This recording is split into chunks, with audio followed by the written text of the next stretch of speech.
v tako velikem številu zbrali tukaj, da podprete vašega krasnega kandidata in župana, gospoda Zverka Menarda.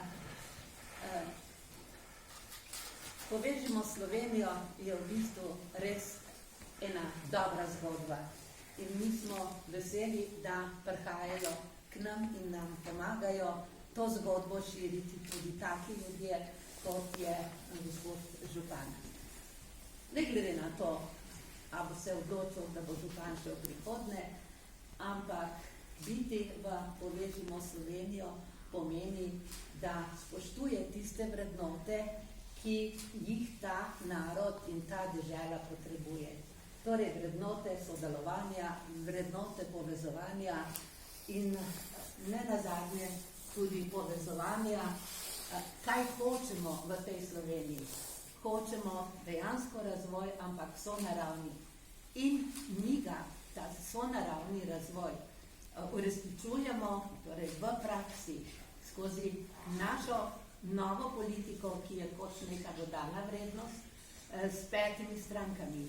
In teh 5 strank v bistvu uresničuje 3 stebre trajnostnega sonaravnega razvoja.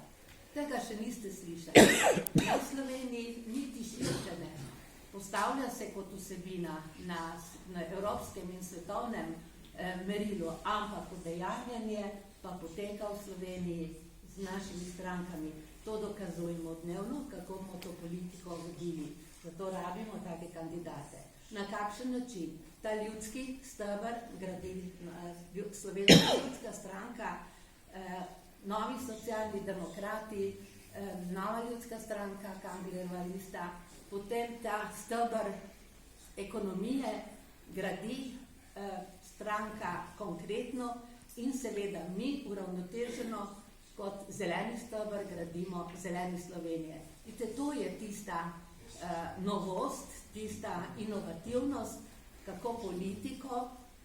kako naj politika pomaga uresničevati v Sloveniji sonaravni trajnostni razvoj.